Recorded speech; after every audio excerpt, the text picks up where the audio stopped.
আজকের রেসিপি মিঠা কাতলা। আসলে ফ্রিজে কাতলা মাছের কয়েকটা গাদার পিস ছিল, আর সাথে একটু মিষ্টি দইও ছিল।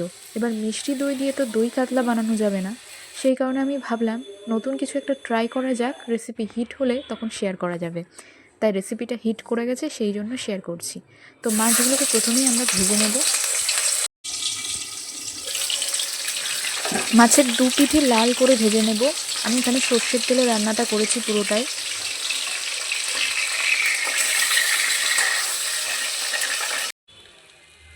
সমস্ত মাছগুলো ভেজে নিয়ে একটা বাটিতে তুলে রেখেছি। এবার ওই তেলের মধ্যেই দিয়ে দেবো কিছুটা পেঁয়াজ কুচি বেরেস্তা বানানোর জন্য।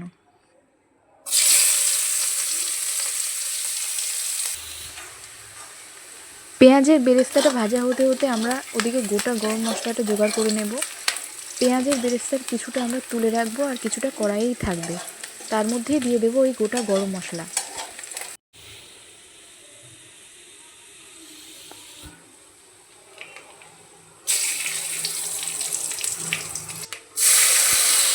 গোটা গরম মশলা দেওয়ার পর এর মধ্যে দিয়ে দেবো পেঁয়াজ, আদা, রসুন আর কাঁচা লঙ্কার পেস্ট।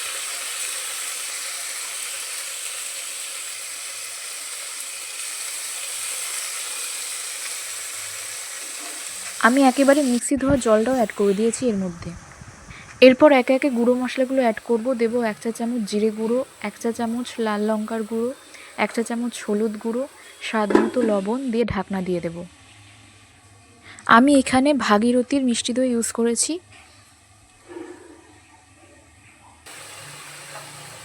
এদিকে মশলাটা সম্পূর্ণ কষানো হয়ে গেছে। এরপর এর মধ্যে দিয়ে দেব মিষ্টি দই। মিষ্টি দই দেওয়ার পরেও ঢাকনা দিয়ে দেব। তবে হ্যাঁ, যারা মিষ্টি পছন্দ করে না তাদের কিন্তু এই রান্নাটা নাও ভালো লাগতে পারে। তবে যারা রান্নায় হালকা মিষ্টির ধাঁচ পছন্দ করে তাদের এই রান্নাটা অপূর্ব লাগবে। দই দিয়ে কষানো হয়ে যাওয়ার পর এর মধ্যে দিয়ে দেবো মাছগুলো, আর দিয়ে দেবো পরিমাণ মতো জল।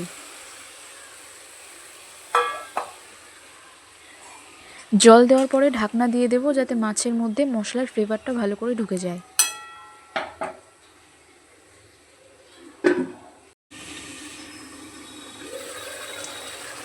ঢাকনা খুলে এর মধ্যে দিয়ে দেবো 2টো শুকনো লঙ্কা। যেহেতু মিষ্টি দই ইউজ করেছি তাই চিনি ইউজ করব না।